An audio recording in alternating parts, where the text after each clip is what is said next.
So I hope that those of you who were here when we last met, and we had an opportunity to hear from Bill Baird, who is quite a character, as I think you probably gathered. I hope you found that was an interesting session. Bill, as you know, is in his 90s and had quite an amazing as well as difficult career. And I think he had some interesting things to say, and I think his concerns about going forward and his past experiences and warnings about the religious right are things that we should pay attention to. So when I woke up this morning, and what I do now that the betting markets are open, that's the first thing I turned to.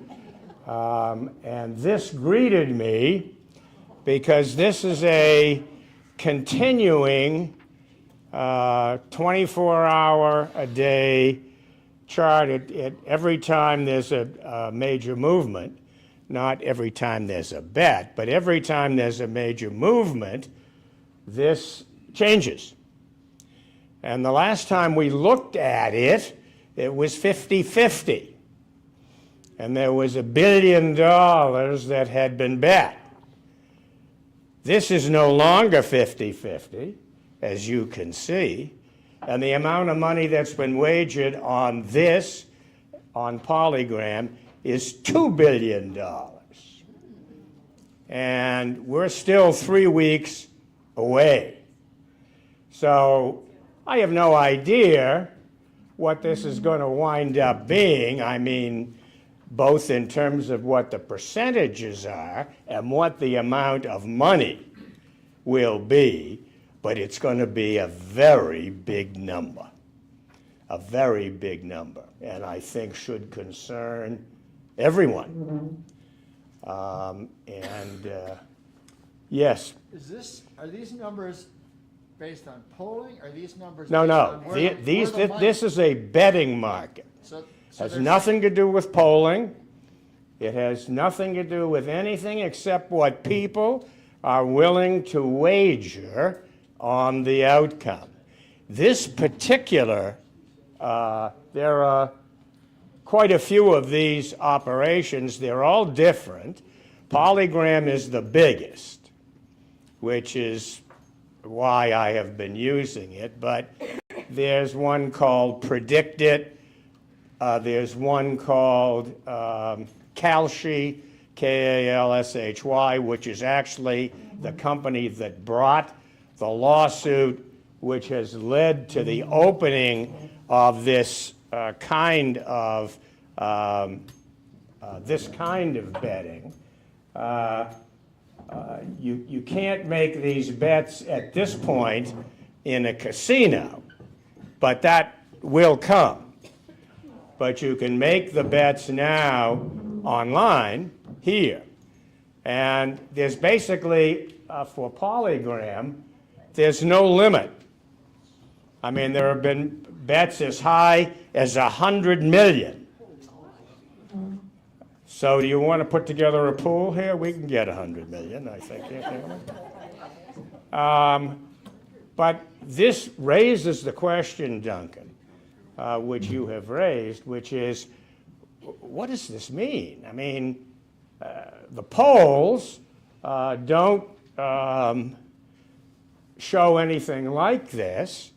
And if you look at the chart that Lisa has handed out this morning, and you should look really at the swing states. The other states are not random, but not relevant really to this analysis. I think that as you look at these swing states, and then you look at the results from 2016 and 2020, what you see is pretty close. Just quickly running these down, I mean, the first 6, it's either Harris or Trump by 1. I mean, you can't get much closer than that in the polls. And then when you look back to 2020 and 2016, you see that Trump carried 1 state only in the prior 2 elections, and that was North Carolina. And Biden, excuse me, Biden lost North Carolina, but he won every one of the other states. And then Trump in 2016 won those states. So this is a graphic description of swing states. These are the states that everyone is concentrating on, that everyone is concerned with.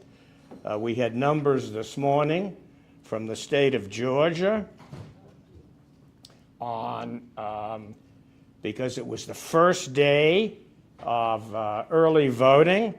They had over 300,000 people who cast a ballot, which was a very big number. I think it was bigger than they expected.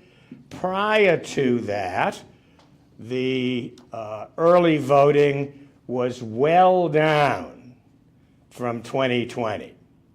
And there's a lot of speculation as to why that might be, whether that's meaningful, whether that's just happenstance. I think it's really still too early to tell. We'll get into some of those details later. And for those of you, I hope you still have the first chart we handed out on the first day, because this chart also is updated every day. And actually, basically, this is still the same, pretty much, as it was when we handed it out several weeks ago. That is to say, Pennsylvania is still the tipping state, and the light blue and light pink numbers above and below are still in roughly the same order. They haven't shifted a great deal. I think New Mexico and Virginia may have shifted, but that's not really relevant to the final outcome. So let's assume, Mr. President. As I was leaving the house, I saw a news bulletin that a judge has thrown out the... In Georgia. Yeah. Yeah, Steve points out that there was a decision by a Georgia state court, actually county judge, I think, that the election board decision of having to hand count the ballots was illegal. I think that decision is going to be appealed within the state of Georgia, and I think it's remember, in Georgia, the Secretary of State, the Attorney General have opined against that regulation, as have virtually all of the local officials. So we'll see what happens. Remains to be seen, I think, is kind of where we are there. But so we have this chart, and we can compare this to this one, which again hasn't changed much.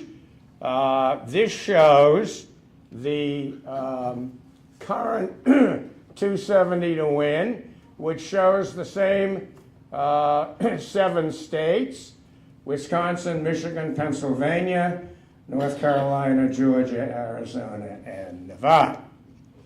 And so how do we square this with that? Yes. It wouldn't surprise me if big Republican money just poured in behind Trump to get other people to think, well, Trump's ahead. I think that's entirely, Good point. I think that's a possibility, maybe more than a possibility. But this couldn't have happened, prior to a few months ago. Interesting. Yes, sir.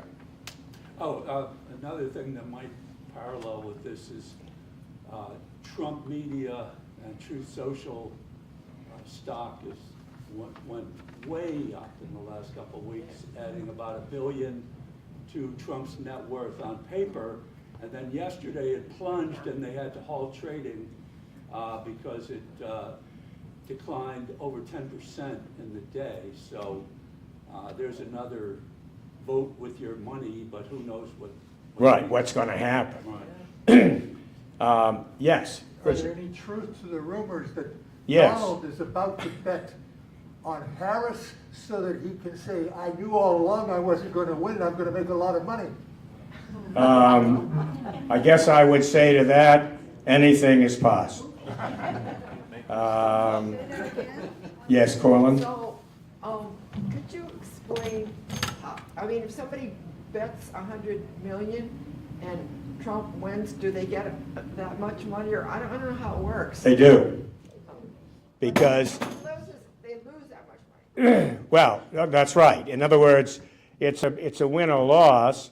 The only people who make out, no matter what, is the company, because they take, they take a percentage of all the bets. So, they smile all day and all night long. The more money that's bet, the more money they take in. Yes. Who owns them? Who are they?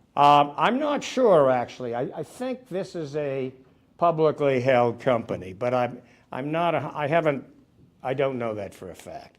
And I would guess, again, these are not American companies, most of them yet.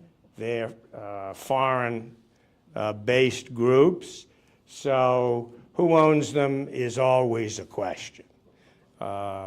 And your guess is certainly as good as mine. Carol? And how does Elon Musk fit in here? Well, so that's a very nice question. And I wanted to talk today a little bit about, so the third quarter financials, campaign financials, were just released. Frankly, I think there's some question as to whether everybody files appropriately, let me say. In other words, whether they file all the information they should, or just all the information they think they can get away with.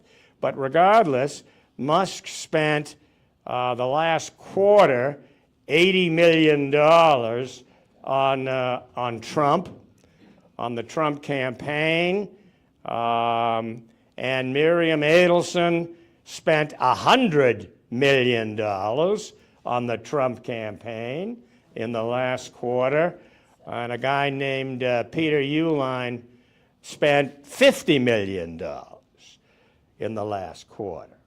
So I think that's just, kind of the beginning. Trump can write a check, he can't write any checks, but Musk could write a check for any amount, whenever. But I think at least it raises the question of, if we have $2 billion that's been bet on this election, and Musk has given Who knows what the total number is? But he's not doing this just for the sake of being, able to have free steak down at Mar-a-Lago. I think this is a much bigger and darker picture. So, yes. The question is, can anyone from anywhere in the world bet on this? So Yes. all this money is not necessarily American. Oh, no, not at all.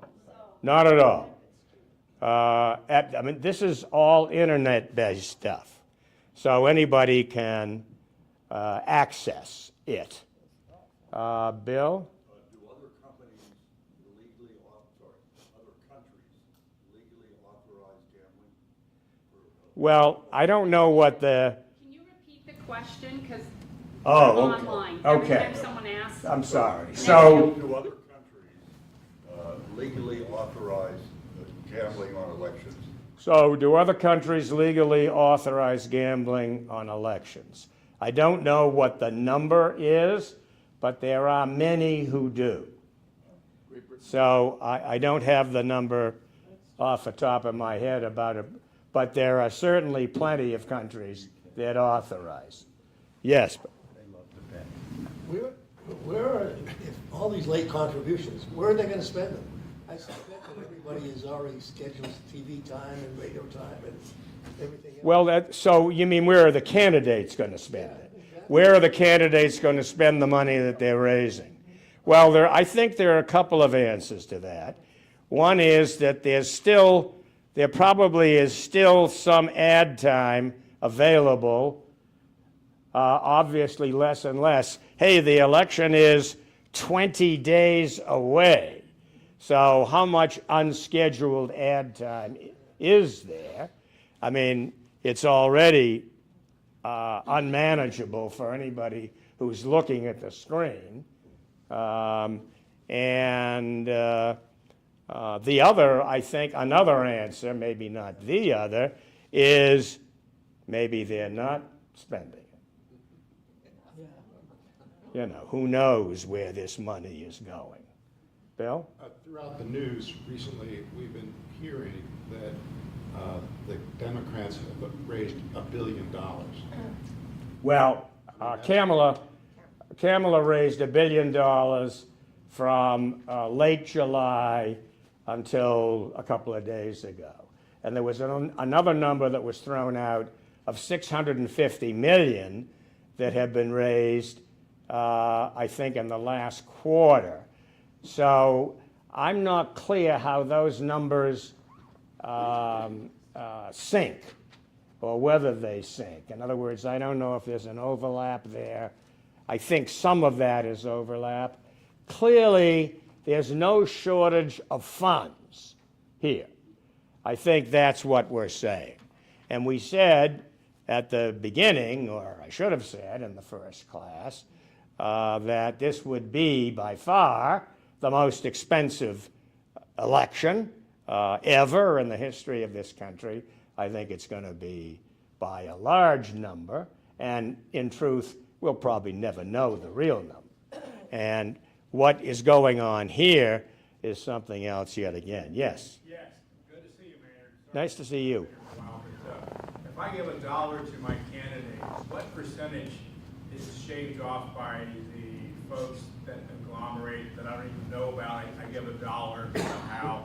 What percentage actually goes into the candidate's pot, and what goes to the consultant and the commission for this person? That's a very nice question, Dan. I wish I knew the answer to that. What percentage of the funds raised for the candidates actually goes to what it's supposed to go to? And I think, first of all, a huge percentage of the money is coming in through PACs and super PACs, so-called. And in the case of the super PACs, which are now the largest conglomerators or aggregators of these funds, it's first of all, you don't know who's giving the money. You don't know how much is being given.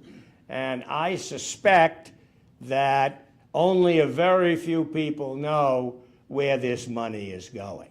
Now, for Trump, the Adelson money, I'm trying to think, was it Adelson or Musk? One of those very large donors was contributing to a ground game in Pennsylvania, hiring people to knock on doors. That was Musk. So, you know, Pennsylvania is, according to many pundits, the answer. Whoever wins Pennsylvania is at least more likely to win the election than less likely. So I haven't got a true answer for you, Dan. Sugar. Is the governor of Pennsylvania not the candidate, not the vice president candidate? If he was, would it have made a difference? If the governor of Pennsylvania had been on the ticket? Yeah. Well, I think, you know, that's one of these questions we'll never know the answer to.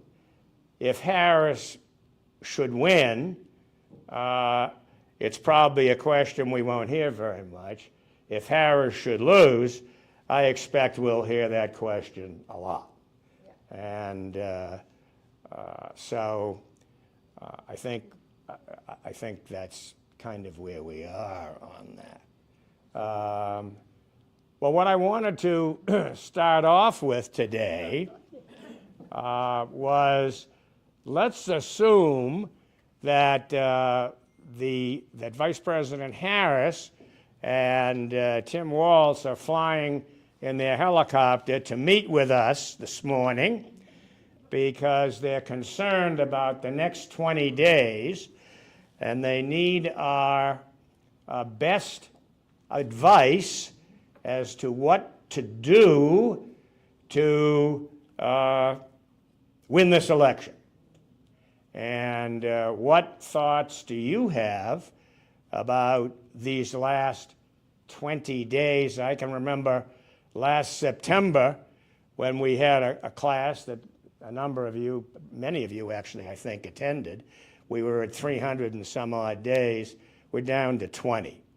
And as a practical matter, there's, you know, you can't move this ship too far and too fast because it won't go there. But there are adjustments, perhaps, that you can make. So I'd like to know what advice you would give them. They've brought in some of the top brass from the Obama campaign, David Plouffe and a few others. I saw an article this morning that Harris, the team in Pennsylvania, was having administrative issues.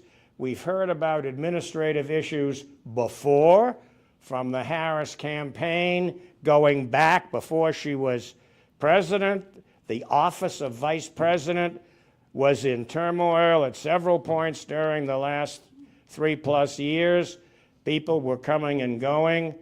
She may not be the best administrator in the world, or maybe leaving some of those responsibilities to people who are infighting in some way.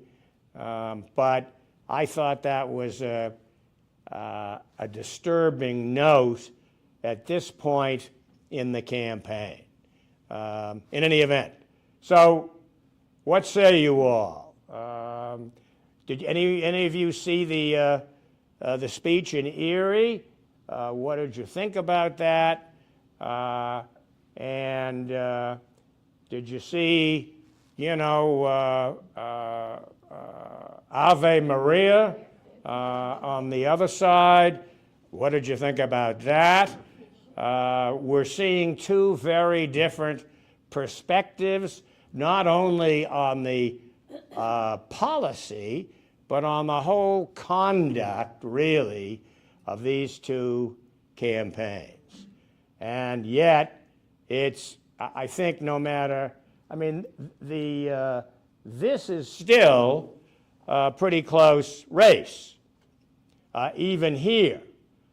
And so it's still a toss-up with 20 days to go, and anything could happen.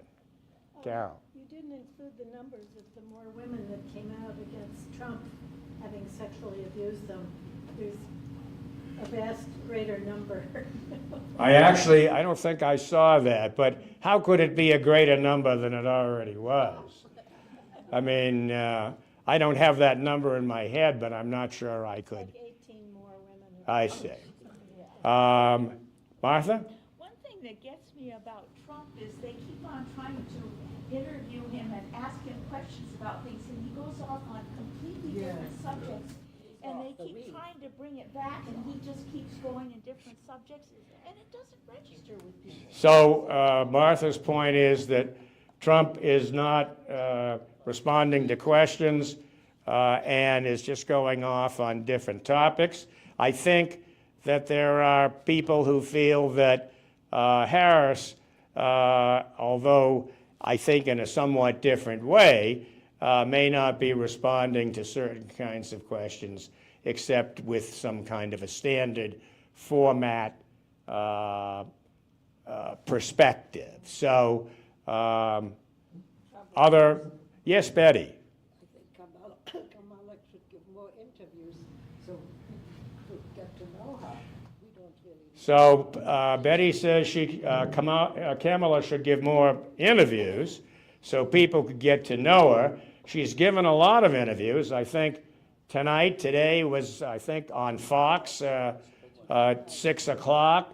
And I mean, I can't name all the places she's been, but she certainly has been in places where few Democrats have been before.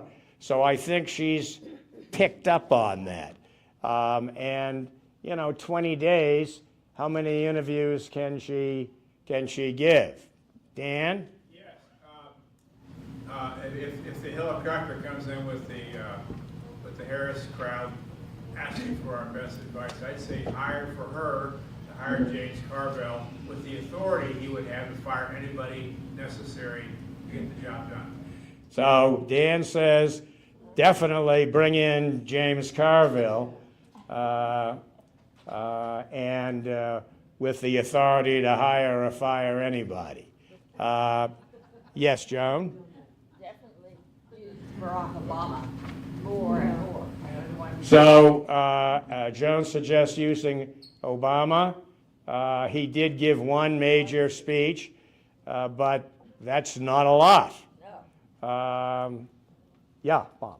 I think what they have to do is continue the videos that you did in the last presentation and remind people what happened on the insurrection and Yes. keep playing those videos because Trump wants you to forget that. Yeah. He talks about it was a peaceful transition. So the suggestion is that the Democrats keep running some tape of the January 6th events. And Steve? I would run ads of Trump taking credit for having overturned Roe with his appointments. Yep. And I'd run them in Pennsylvania every day. So Steve's suggestion is to run ads with Trump bragging about his overturning Roe. And maybe his, was it Vance who said that Trump was responsible for saving Obamacare? I mean, a truly incredibly, what can you say? But I think those kinds of comments.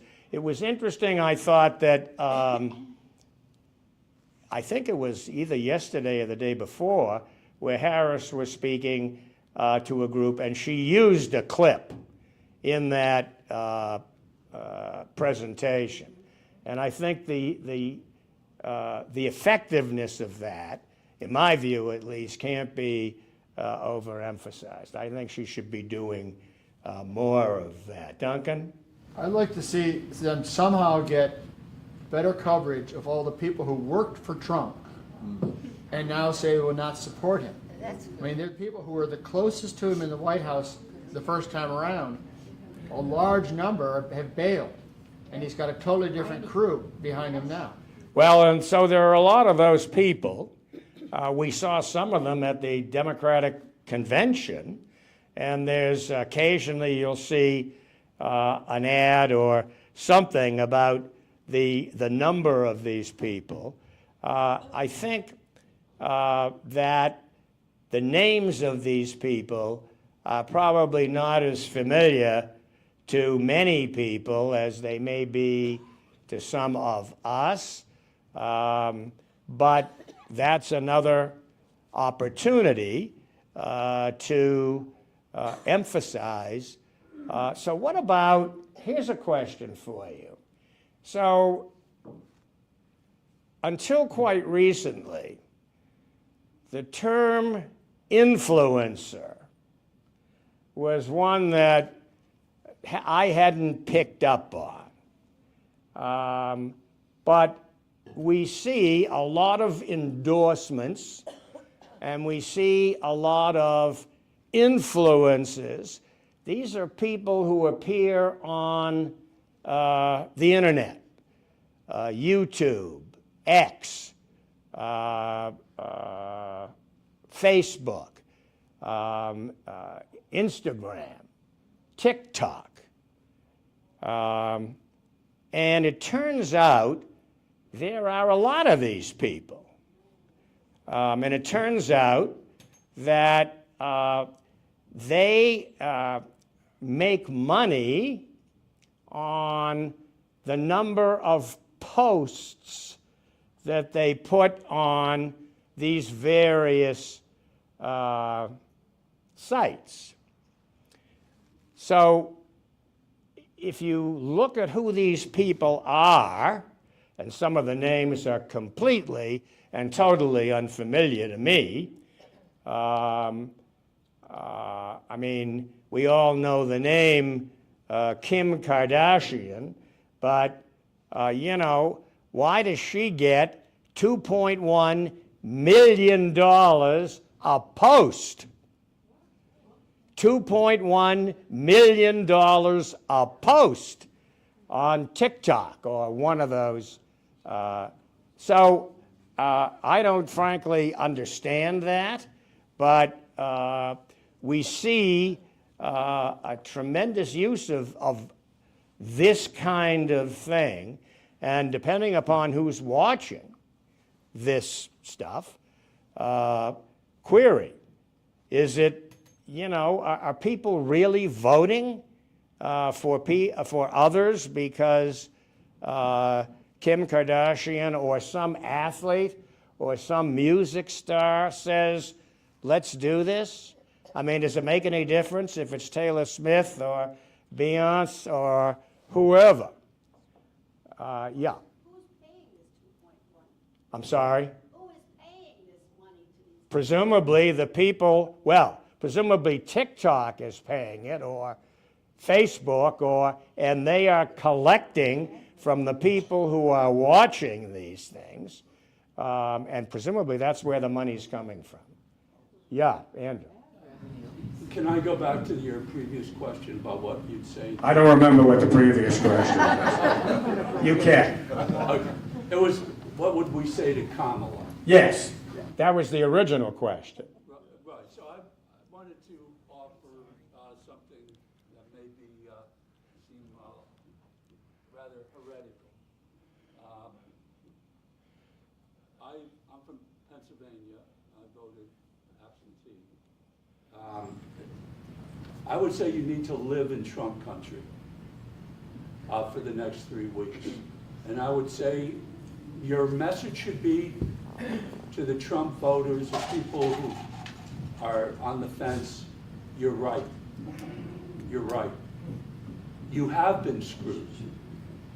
You have been disrespected. I understand, and I agree with your feelings that this country and its finances have been manipulated or skewed not to your advantage. And I'm here to tell you, I'm fighting for the underdog. And you're gonna get respect from me. That would be my only message, and I think the only chance that she has of pulling this out. While I agree with all these other sentiments about January 6th and about Trump's team, we've reached those people. And you cannot win an election like this by what you're against.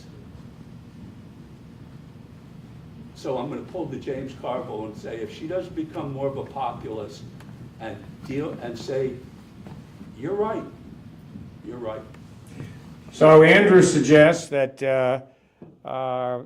Kamala spend the next 3 weeks in Trump country, wherever, presumably mostly in these 7 states where the majority of these persuadable votes seem to be, and basically say, I agree with many of the concerns you have, and I hear you, I understand you, and I will do whatever I can to assist. I'm going to be a president for all the people. Yes? I disagree. In Pennsylvania, she ought to be in Pennsylvania, in Philadelphia, Pittsburgh, Harrisburg, and that's basically it, because that's where the Democrats are, and everybody else in that state is very conservative, and that's the way they vote all the time. I think she ought to be concentrating on getting out her base, the people who will vote for her, and make sure they get to the polls, and not be running around trying to convince people who, they buy the juice that Trump hands out. You can't change their minds. So this comment is that a basic disagreement with an earlier one about Pennsylvania. Actually, I think it's James Carville who says that Pennsylvania is basically Philadelphia and Pittsburgh and Alabama in between. So I think this is a basic and an absolute perfect commentary on political strategy, because I'm sure she's got people in her camp who are thinking not only in those terms, but in others that will further split. And clearly, there's no best answer. One of the great things about politics is that you never know if you were right until it's over. And then sometimes you're not so sure. So, but I think those are both interesting comments. What about others we may not have heard from? Yes? I think there's a great bumper sticker out that says, make it wrong to lie again. But I'm going to push for the opposite of that. Fox News had the statements from FEMA and listed them and told exactly where the money was going and how it went, in 1 hour, and then the next hour they would have people saying that it didn't happen and that money was going for all different kinds of bad things. We've all heard about that. But I find that every time Trump lies or his people lie, the people like him even more. Even though it's said on the news that he just lied, they're not hearing that. They're hearing his lies. So, unfortunately, what I tell Kamala to do is start lying. So you actually saw a bumper sticker? Boy, I haven't seen a bumper sticker in a lot of years. Corlin? I want to follow up on Andrew's, suggestion. And I don't know who's read the Valley News this morning, but Dave Chaffee had a letter to the editor quoting Kiplinger with numbers about how the cost of things has gone up. And I think that there are undecided voters for whom the economy and their idea, you know, inflation and those things are important. So when Kamala says, I hear you, she gives some specific policy things to address these issues, the price of gas and this and that. So the comment here is that the economy is a key consideration and that she should be in a position to try and, if not rebut, make some suggestions about what she might be able to do. I thought, I don't even remember now which event it was, but maybe it was 60 Minutes, but I thought her response to the question of on what policies did you and President Biden disagree, she basically either couldn't or wouldn't come up with anything. Now, admittedly, she's in an impossible spot between a rock and a hard place. After all, Biden is still president. She was obviously, she is vice president and part of the administration.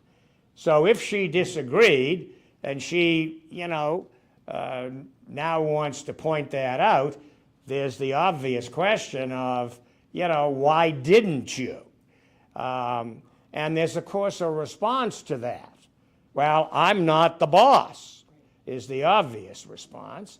I made my point and I was outnumbered or outvoted or whatever.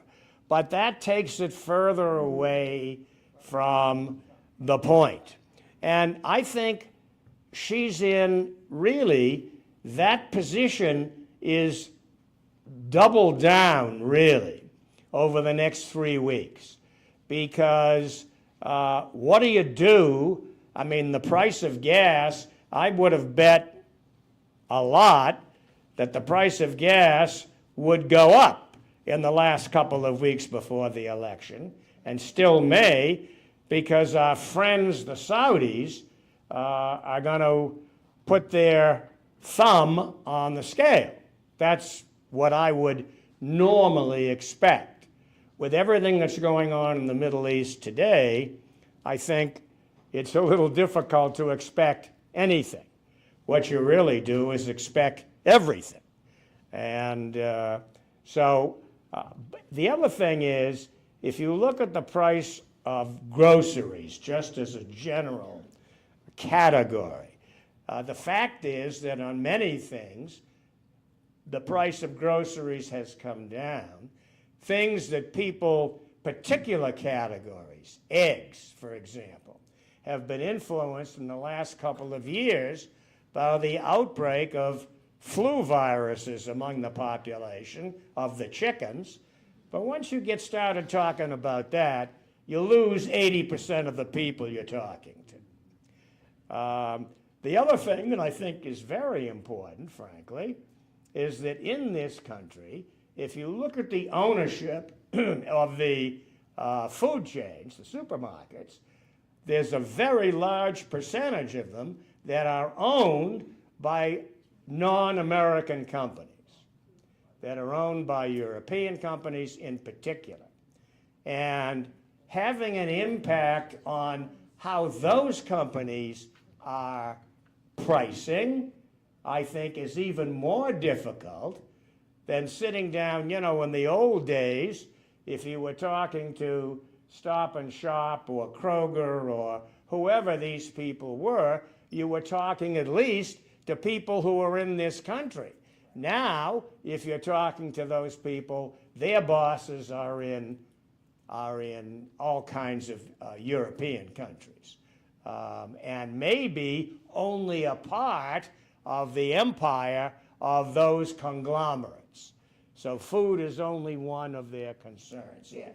Ditto for slaughterhouses. They're owned by like 4 different organizations. That's it in the whole country. Yeah, she makes the point that slaughterhouses and indeed many other elements of our food chain are controlled by 1, 2, or 3 companies, and that's a particular problem. Yes, Carol. Smithfield owns the pork industry, and they're China. China owns Smithfield now. Yeah, Carol makes the point that Smithfield, which is a huge pork producer, is owned by our friends on the China mainland. So. Also, I wanted to mention, I've seen 2 yard signs that say Veterans Against Trump, and I'm surprised I haven't seen more of those, and why Kamala doesn't take advantage of this kind of discussion about Trump's remarks about veterans and so on. So Carol makes the point of that Kamala should take more advantage of the remarks that Trump makes about veterans and try and get people to talk about the idea of veterans against Trump. Of course, he's on both sides of every one of these issues, so it's very hard with somebody. Yes? That Kamala should, we go high, they go low, whatever.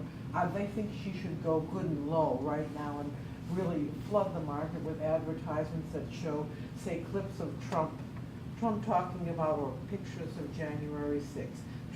Trump saying, I could shoot anyone on Fifth Avenue and no one would care. All these things, all these ugly, ugly instances, and string them together, and then run that ad like crazy for as long as you can. Grab them by the whatever. So there certainly are no shortage of those comments. You could run them 24 hours a day for 3 weeks and probably never do the same one twice. That's how many. Lisa? We got a question online. Can we get someone to make Trump Vance define very specifically in a measurable, quantifiable manner No. what constitutes a free and fair election in their wide open door to disruption, lies, etc.? Well, I guess based on the last 3 elections, since he's came down the famous escalator until today or yesterday, when he was singing Ave Maria and YMCA, which don't seem to match one another. I mean, I think the answer to that is there are a lot of people who would like the answer to that question, but we're never going to get it. Not from, certainly not from them. Andrew?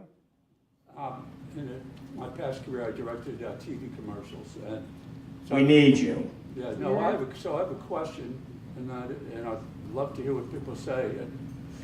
Why isn't her story resonating?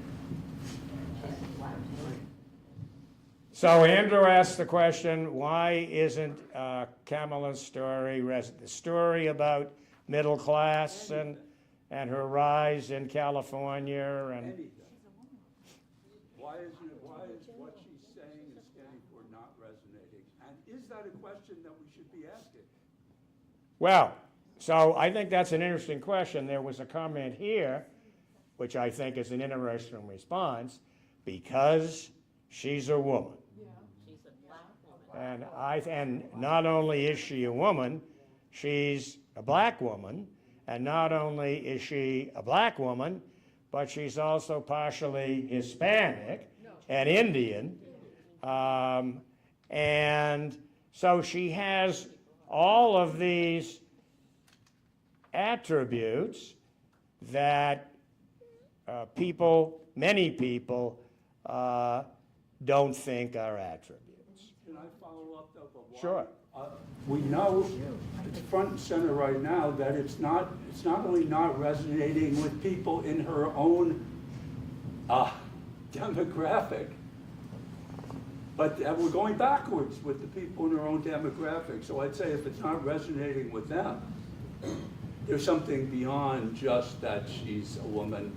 In other words, among African Americans and other minorities, we're not doing as well, and it doesn't seem to be I don't resonating. think that's true. Linda? I don't think that's true. The women vote is enormous compared to what it was. I think the black vote is coming up, so I'm not sure there's a disconnect with that.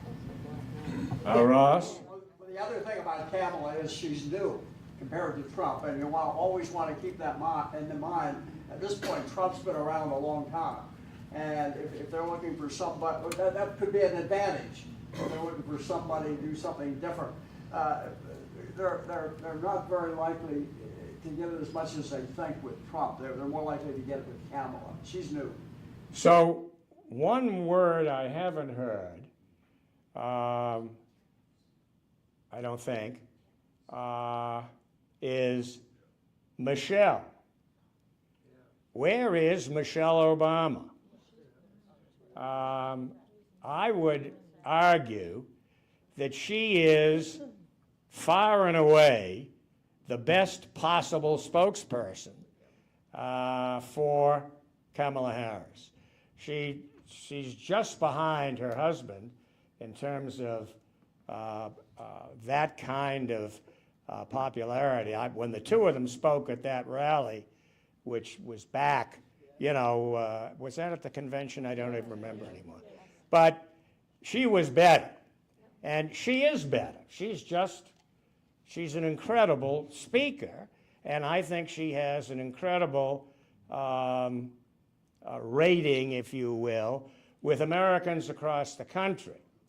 And I just wonder, I have no idea, but I wonder why she's not being, I mean, we would not expect her to be knocking on doors. That's not what she's going to do, and that's certainly not the best use of her. But I would have thought that strategically, and particularly in places like Philadelphia, Milwaukee, Detroit, Phoenix,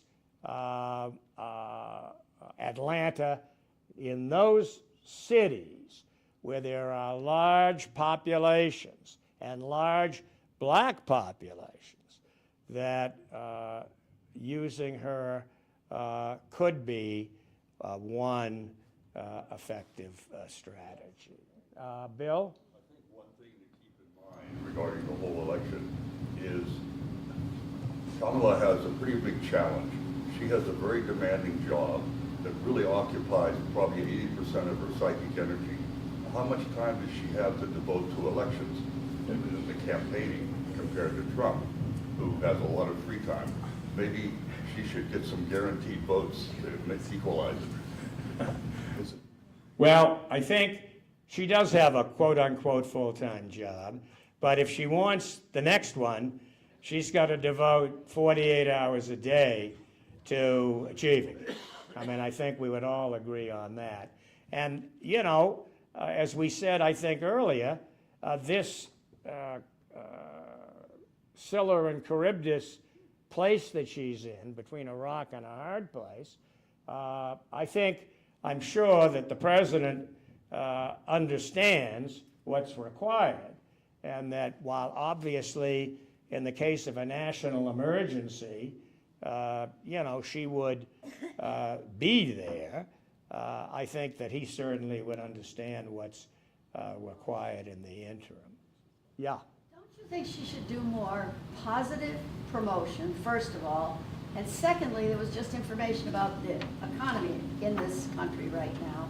Get that out in front of people, because people are better off than they were. Yeah. And you hear so much negative, pick on Trump, pick on Trump.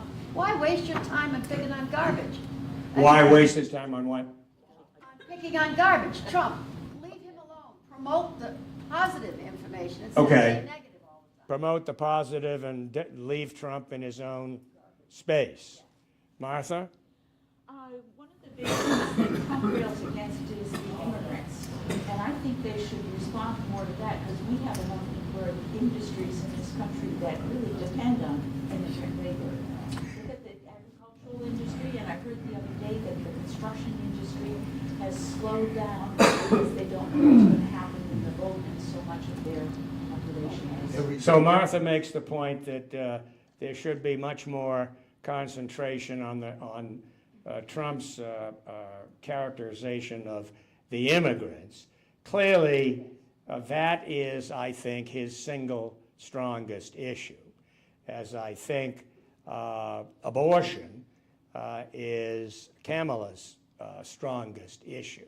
And indeed, if you look at those two issues and the voting on them, they are, they're like 19 or 20 percentage points ahead, depending upon which one you're on. Steve?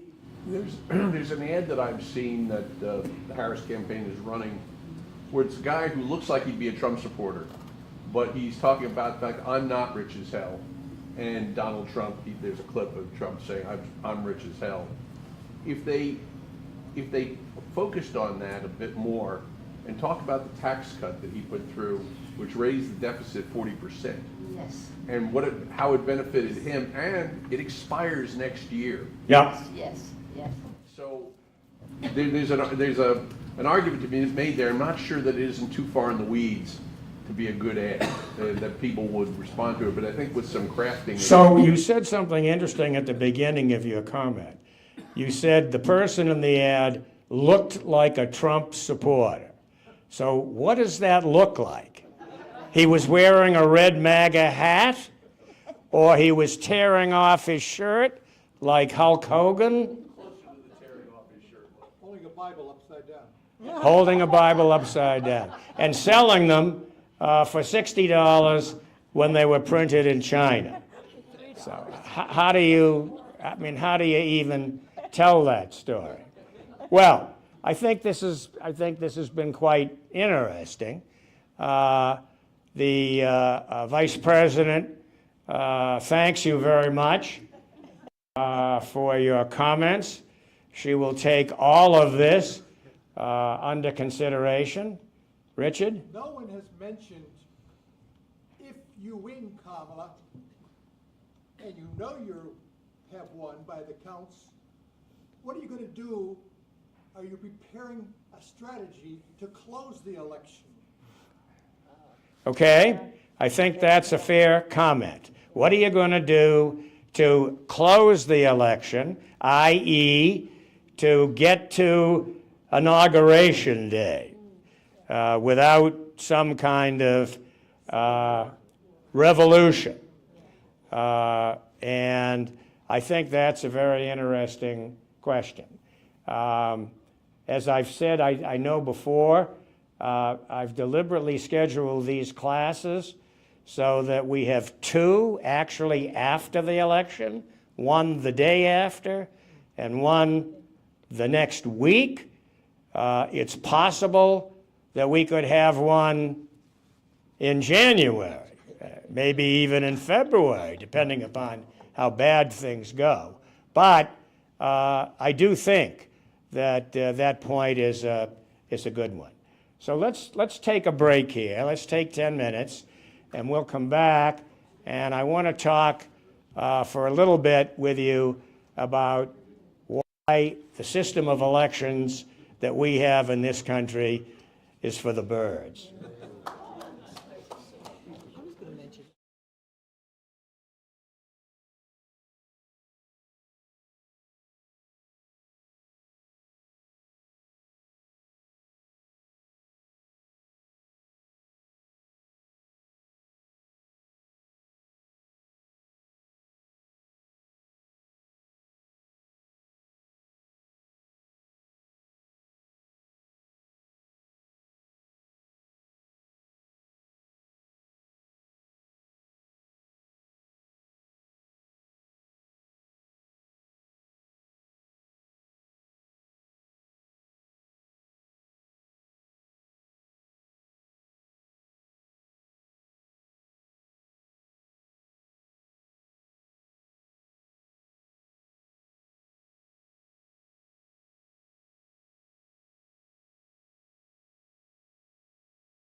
This bar opens at noon, so we got to get there quick because. So I wanted to take just a few minutes to talk about, make some general comments about voting in America, and then to maybe dig in a little on some of these polling numbers and on some of the groups, old, young, Jewish, Catholic, to see if we can learn anything from all of that. But I have, I guess it's kind of a pet peeve about the right to vote in America, which everyone, I say everyone, you know, we kind of remember from our old civics classes, which I don't think anybody teaches anymore, that the right to vote was probably the most important right that we have. And yet, the 2/3 of the registered voters who voted in 2020 is the highest in many, many years, and has only been exceeded twice before. In fact, we have, compared to other so-called democracies, we're way down the list in the percentage of people who cast a vote.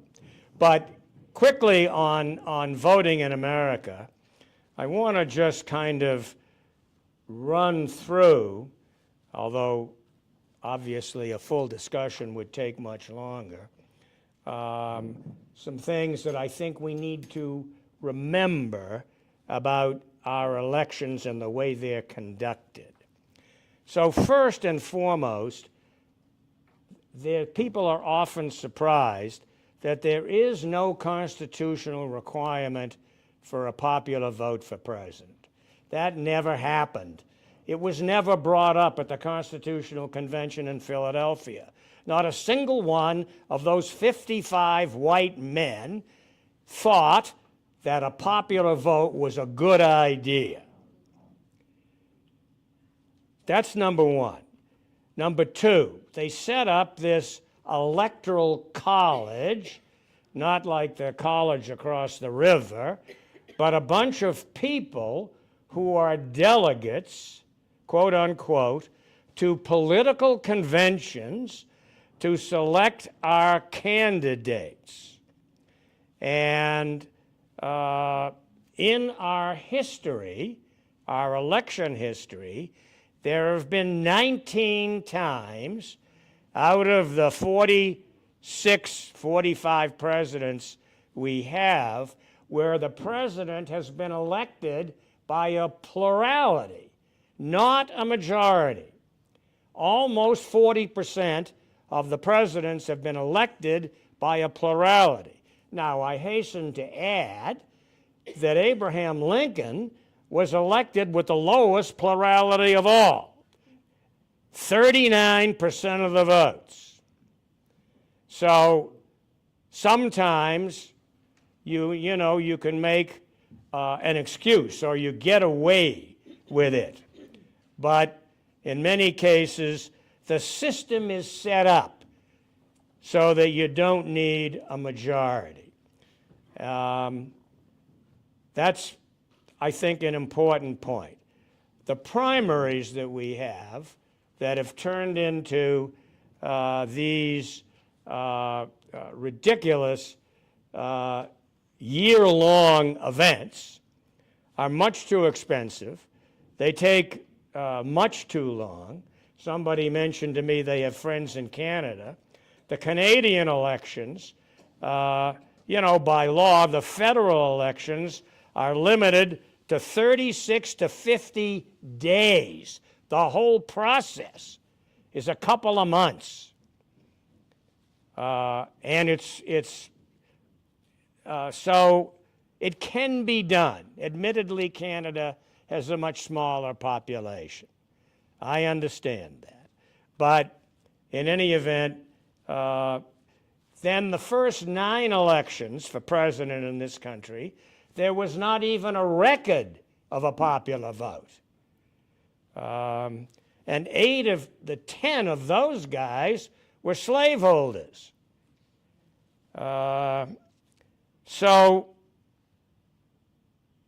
then if we move from the presidency to the House, we have single-member districts. And the single member takes all, even if they don't have a majority. So if you have 3 candidates for president or for the House office, somebody with 30%, 35% can get elected. We have no multi-member districts. We have only in a few areas do we have ranked choice voting. We have a terrible history of gerrymandering and voter suppression here. And of course, we have a serious, apparently unsolvable problem of money. That really is the basis for virtually everything else. And this problem is getting worse, not better. If we were to take a look at what was being contributed in 2010 when Citizens United was written and what's being contributed today, it's not even on the same, in the same universe. The idea that corporations should be able to give whatever they want, that there are organizations that don't have to report what they receive or from whom they receive it is ludicrous and makes no sense. In the House and the Senate, there are rules which are absolutely preposterous in every way. This last Congress was one of the least productive Congresses in American history. They named a few post offices. They did a few other things. Basically, nothing. This was a completely do-nothing Congress. And they left over for all of us the end of a continuing resolution in November or early December, so Congress can go back and fight about that when they're probably still going to be fighting about the election. They kicked that can down the road. And we know Mitch McConnell is going to retire, and while we're not sure, the betting is, and indeed the polling shows, that the likelihood of the Senate remaining blue is quite limited. It doesn't seem as though Tester is going to be able to pull out Montana, and that in itself would kick the Senate over because Jim Justice in West Virginia is going to take Manchin's place. Now, that's not a done deal, but McConnell is going to be gone. There's a big fight amongst a number of Republican senators to see who's going to kind of do what. It's interesting that if the Republicans do take the Senate, our very good friend from New England, Susan Collins, is apparently set to be chair of the Finance and Budget Committee of the Senate. I don't know about you, but that scares the out of me.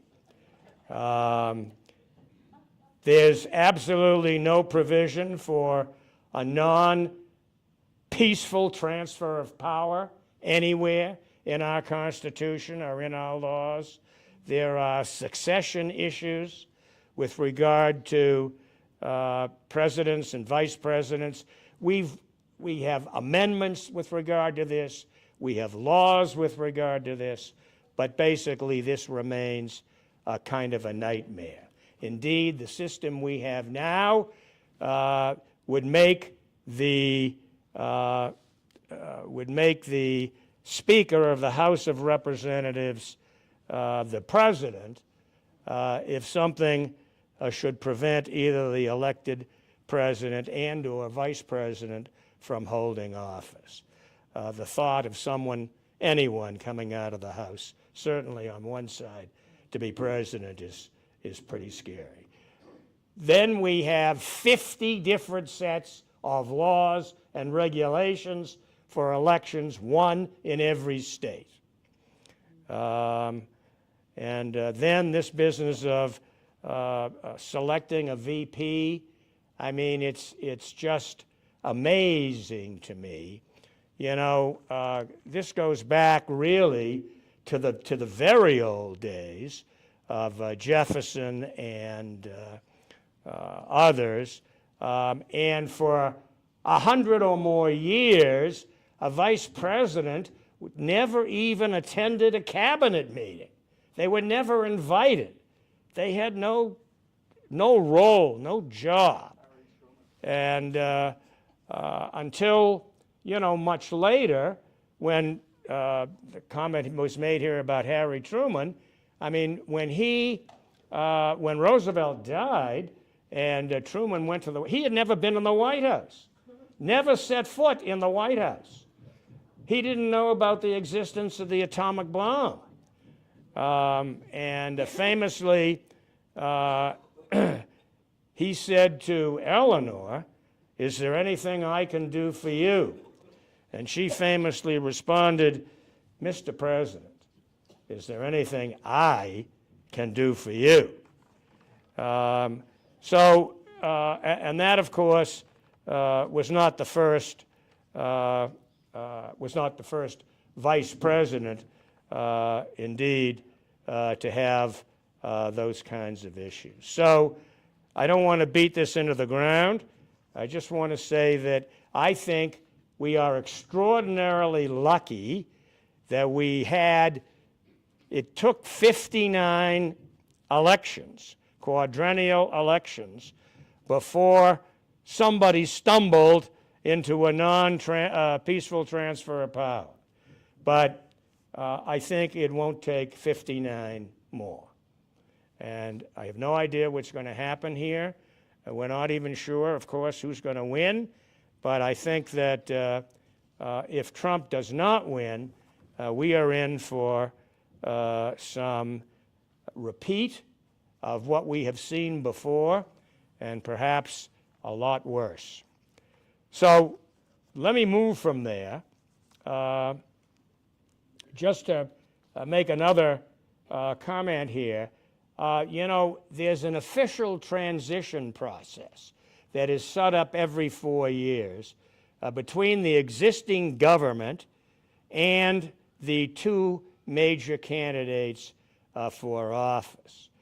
This is supposed to ensure a seamless transfer of power. So Trump has not signed his willingness to participate in this process. Kamala Harris has signed all the documents she needed. There's a formal Presidential Transition Act.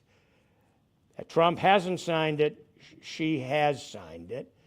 Trump has missed two key deadlines to sign the agreements with the administration, which are scheduled by federal law, and he's failed to set up an ethics plan. No kidding. So his refusal to do this allows him to circumvent certain fundraising rules that put limits on private contributions to transitions. In other words, he doesn't have to report or limit the amount of money that he gets for the transition process. And the ethics rules are meant to avoid possible conflicts of interest, which, of course, he doesn't avoid at all.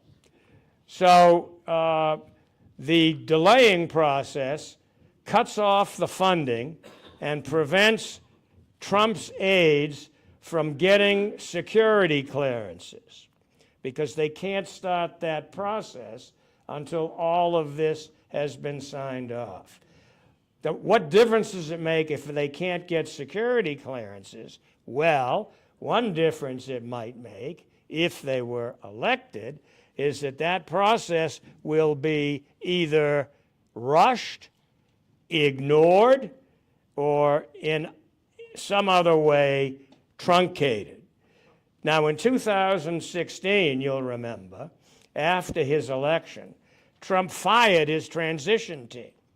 Chris Christie was ignominiously kicked out the door, which wasn't easy. And they cut off communications with the Obama administration completely. And in 2020, the Trump administration froze funding for the Biden group. Trump has also refused to participate in national security briefings because they're all lies anyway. So that's just to catch you up on one area where one might think that it would make sense to at least look like you're participating. But that hasn't happened. So let me now move to some commentary about the polls, which I think are important here. Let me go back to this. And here, so you have this sheet, which I referred to at the beginning, which shows these swing states, and it basically shows that this is a toss-up. And there are some discussions in the press that we still haven't seen the quote-unquote October surprise, whatever that might be, depending, of course, on how you define that. But clearly, with 3 weeks left, we're looking at something that could come down to the wire, probably will come down to the wire, and 5 national polls since late July, all 5 in this group had Harris 47 to 43, with an undecided 3% and other 3.5%. So I want to talk about the average margin for Harris was 2.4%. Pennsylvania, 47 to 47. You can't get much closer than that. So in Michigan, which we know is one of the swing states, there are 300,000 Arab voters centered around Dearborn, and these people have been principally Democrats, historically.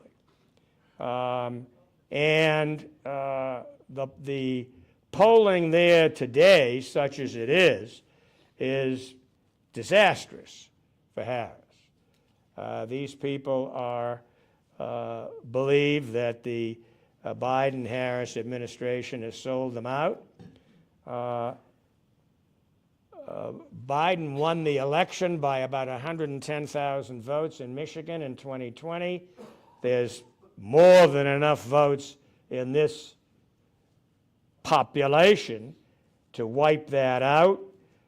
Where these people would go is another question. Would they vote for Trump? Would they vote for Jill Stein? Would they vote for the Libertarian ticket? I think the answer is nobody knows. But clearly, that's a problem. In Wisconsin and Pennsylvania, there's a very large Catholic population. I've got some notes here somewhere. If I can put this down.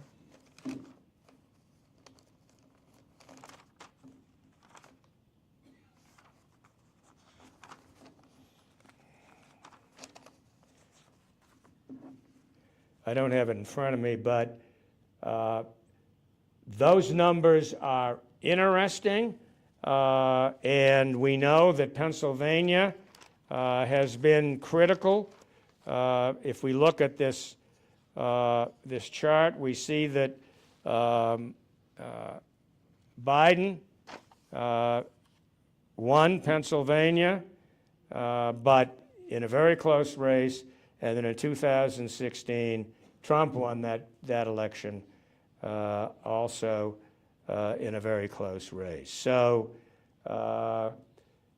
we have those concerns. We have early ballots which have begun. We talked about those. In 2020, there were almost 16 million ballots, early ballots, cast at this point in time in the election.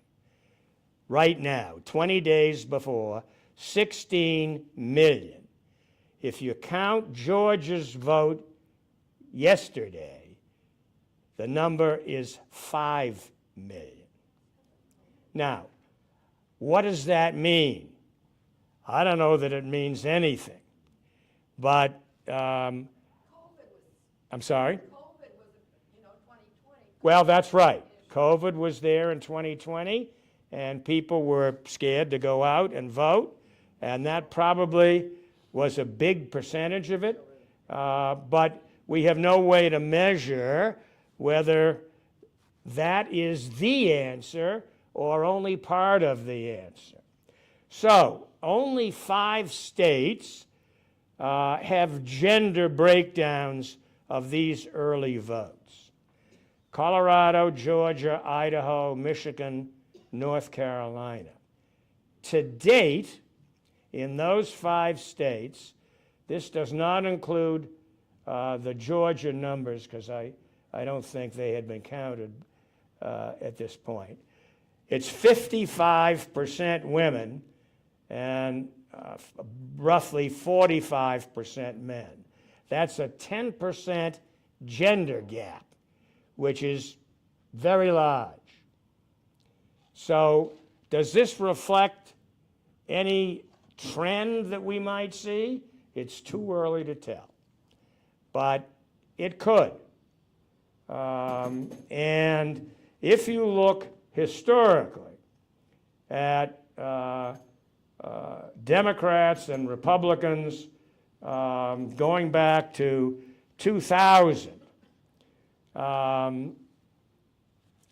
we see very narrow margins, 4% between Democrats and Republicans between 2000 and 2020.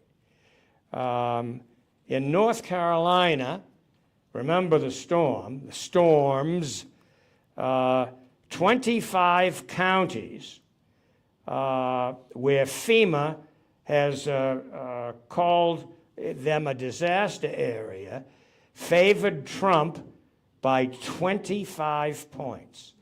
Those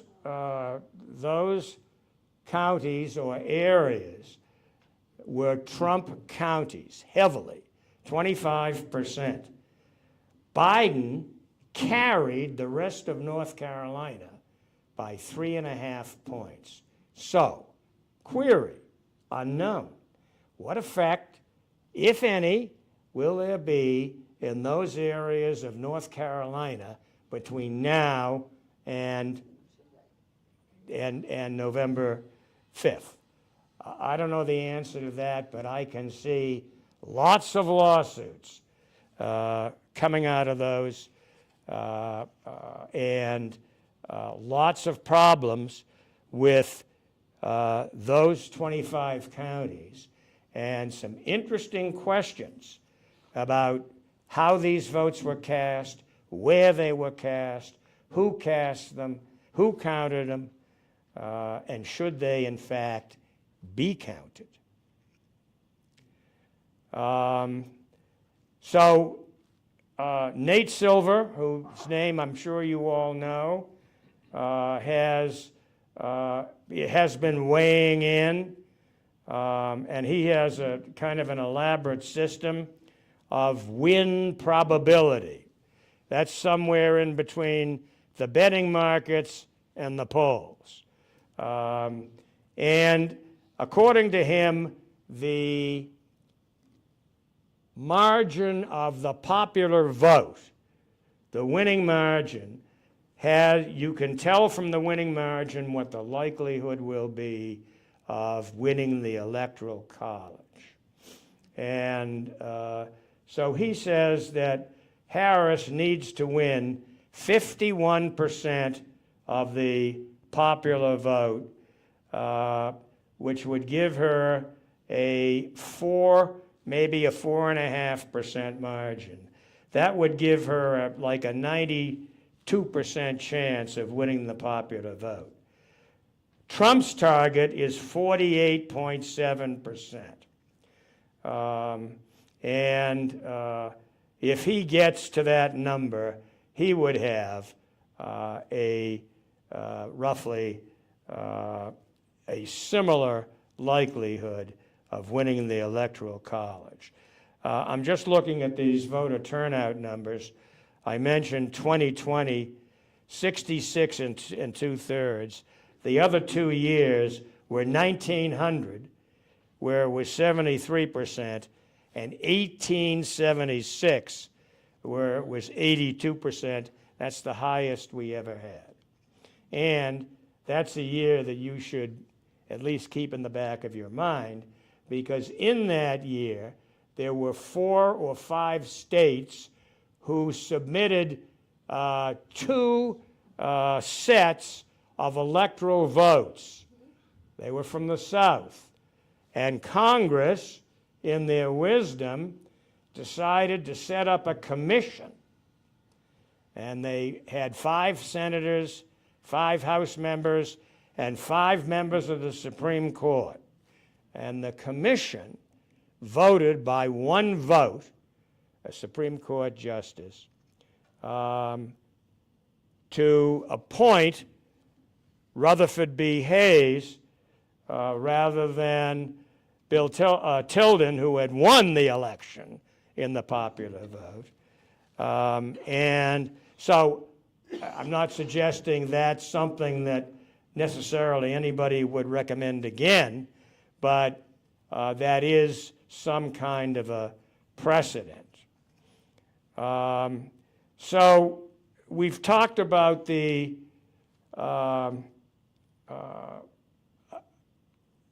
I want to put some of these numbers into context. In Nevada, the margin in 2020 was 33,000 votes. In Georgia, it was 11,000 votes. In Wisconsin, it was 20,000 votes. In Arizona, it was 10,000 votes. In North Carolina, it was 75,000 votes. In Pennsylvania, it was 80,000. So in Michigan, it was 154.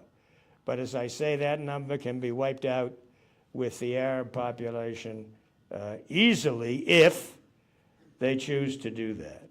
Now, we've heard about Harris's problem with young Latinos. What is this problem? Well, she's currently polling at about 54% of young Latinos. What's wrong with that? Well, what's wrong with that is that in 2016, Hillary got 80% of those votes.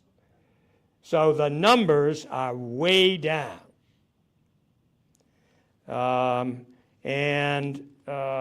This is what's happening also in the world of black voters. We've mentioned the gender gap. I want to come back to it for a minute. The gender gap at the moment between Trump and Harris is the all-time high since anybody has kept these numbers. Trump is 16% ahead of men, and Harris is 15% ahead of women, a 31% gender gap. Now, typically in the last 20, 30 years, there have been more women voters than men voters. So it's possible if you begin to fool with numbers, you can come up with some interesting projections. But we don't know. Actually, in the last 6 weeks, Trump's favorability with white women seems to have gone up. Now, I mean, I'm standing here and I can tell you, I don't get that. I mean, I look at that and I say, how can that possibly be? And I don't know. But in 2016, Trump got 39% of the women's vote, and in 2020, he got 44% of the women's vote. So I think these numbers, do they speak for themselves? I don't know about that, but I think in some ways they're pretty scary. We have an increasing polarization in this country. It's increased over the last 25 years, but it's staggeringly greater in the last 10 years. We have red states getting redder. In 1996, there were 7 states decided by more than 20%. 7. In 2020, there were 20 states where the division was 20% or more. Basically, those are wasted votes for either side. So we have an educational polarization in this country.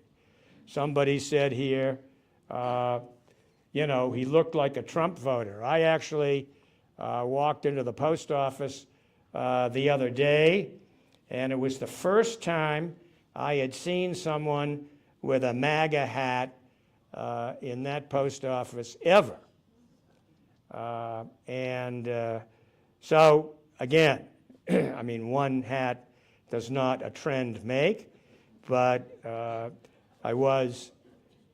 took off my glasses because I wasn't sure I was saying. There's a good answer. So, educational polarization. In 2006, there was no real difference in the vote between college graduates and non-college graduates. No real difference. In 2006. In 2020, Biden won 54% of the white college grads and only 37% of non-college grads. The split was lesser among non-whites until now. So now we see black and Hispanics as more working class, perhaps, less likely college. And Trump is making big gains with blacks and Hispanics, especially younger people without college degrees. So these people, these folks, this generation, we think about Martin Luther King and the Civil Rights Act and John Lewis. These people don't know from that. They don't remember those days. So they are looking at what problems they have, and they are many. So Trump in Georgia, the latest figures,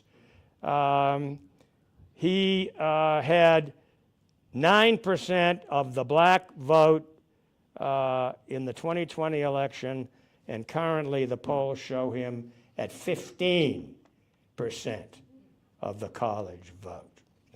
And then I had mentioned to you these influences and endorsers. I don't want to beat this into the ground, but this is a whole science, I learned. They have MAUs, what they're called, MAUs, most monthly active users. Somebody asked me how these people are paid. The people who are paid, they're paid by the monthly active users who pay a fee to be, and then they have these niche groups. They have groups between 1,000 and 10,000, which are nano groups. They have micro groups between 10,000 and 100. They have macro groups between 100,000 and 1 million. And they have celebrity groups with over 1 million followers. They have athletes, singers, Kardashians. The three highest users, the three highest paid YouTube users are, I know you'll know these names, Mr. Beast, Markiplier, and a guy named Jake Paul. Is he in this room? So, I have no idea who these people are. But I can tell you that there are a lot of people who do. And we can't just ignore them. They're here. And who are they going to vote for? I think, so the Jewish vote, for example, in Pennsylvania, there are 400,000 estimated Jewish voters in Pennsylvania. And that's, interestingly enough, according to polling, Israel is only the 4th highest issue on their agenda, which I thought was surprising. Biden in 2020 had 70% of that vote. However, there is a strong and growing Orthodox group of Jews in Pennsylvania, I would imagine in Philadelphia and Pittsburgh. And they are Republican 3-1. They are spending 10 times, that group, 10 times what they spent in 2000, going door to door and trying to get people to vote for Trump. Then there's the whole issue of overseas ballots. I don't know whether you saw this recently in the press, but there was an article about, I think it actually came out of Pennsylvania, but it's all over the country. There's a law called UOCAVA, which is the Uniformed and Overseas Citizens Absentee Voting Act, UOCAVA. There's a test after this, so I want you to remember that. So, for example, Michigan, Pennsylvania, and North Carolina had 20,000 people apiece in 2020 voting. That's a lot of people. Now, that includes military people and civilians. So these people, the case that was brought by some Pennsylvania legislators basically said that they wanted all those votes set aside when they come in so their qualifications could be checked, i.e., their birth certificates, their passports, whatever it was that they had. And actually, the court turned them down. Now, they'll probably go back for another crack, but this is an area where Republicans are targeting these overseas ballots. And this goes to the whole thing about veterans and what, they're doing for us while they're overseas. And here we are, at least some people, trying to take away their voting rights. Catholic voters in the 7 battleground Trumps favor Trump over Harris by 5%, but Harris leads among Hispanic and black Catholics in the swing states. So again, what does this tell us? Basically, you throw it all up in the air and it comes down and you see really kind of what's going on. I was struck by the commentary this last week on Lilly Ledbetter. That name I know rings a bell with many of you. That lady in Alabama who was getting less than her male counterparts at a Goodyear plant for many, many years and never knew about it. I just want to give you a quick summary of what happened to Lilly because I think it's interesting. She won the case in the original court. She was awarded $3.8 million. That amount was dropped to $360,000 by an appeals court. Then she applied to the Supreme Court, and the Supreme Court threw her case out because they said that every paycheck was basically an opportunity for her to bring a lawsuit.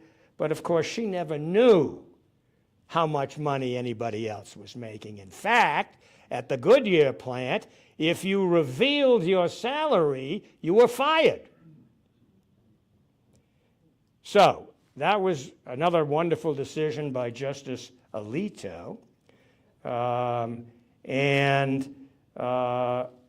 So then there was an Equal Pay Act that was that was passed by Congress with much, I think Obama was president at the time. She was invited to the White House. Actually, I think there was a movie made, all of that stuff. She never saw a single dime. And more importantly, today, the average pay of women and men has a discrepancy of 17%, which is the same that it was 20 years ago. That law has had virtually zero effect. So all of this, I think, is food for thought. Yes, sir. Go Billie Jean King. Yes, right.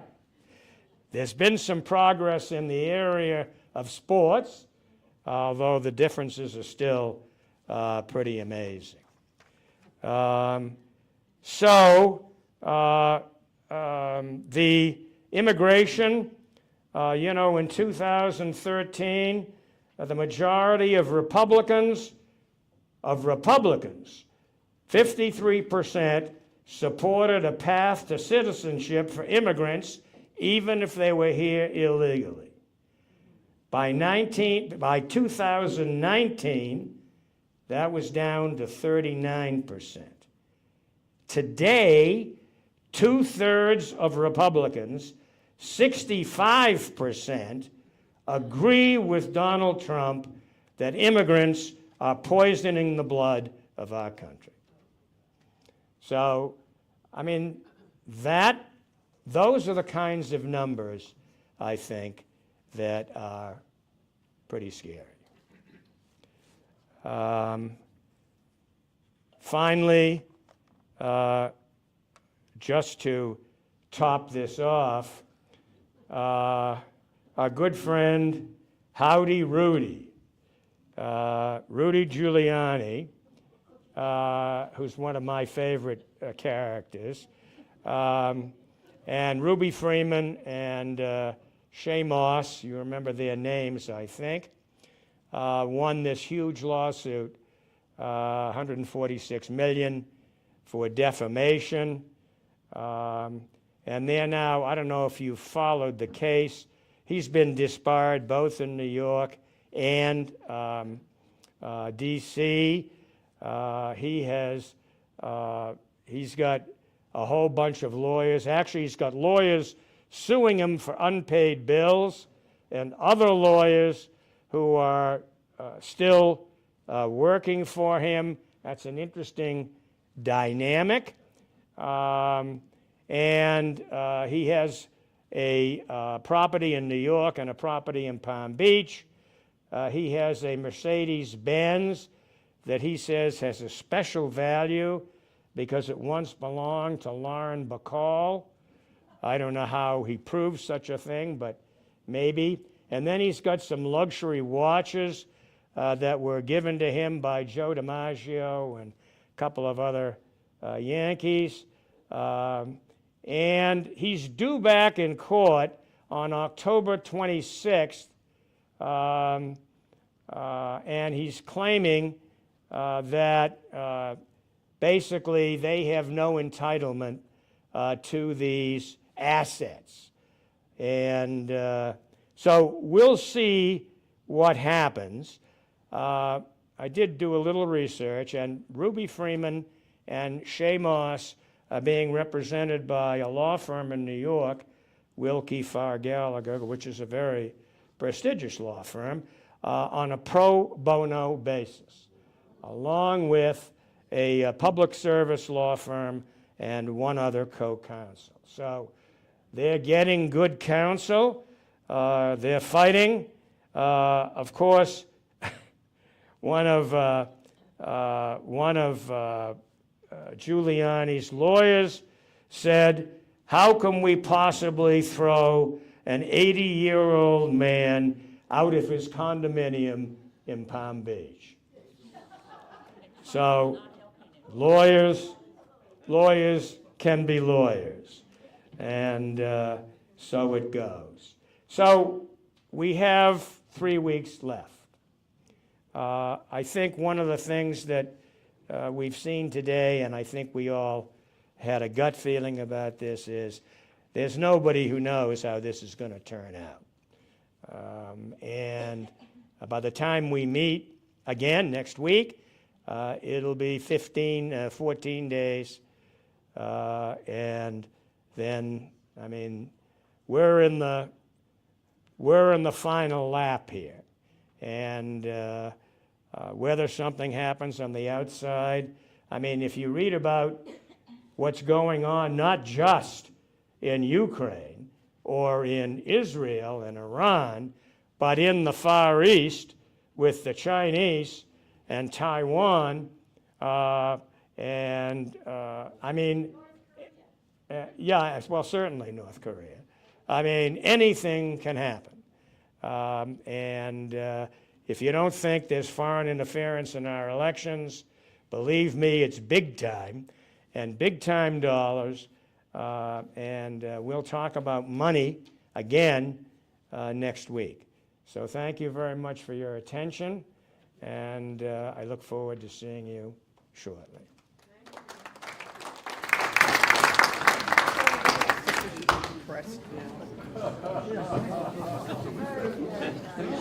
So uplifting.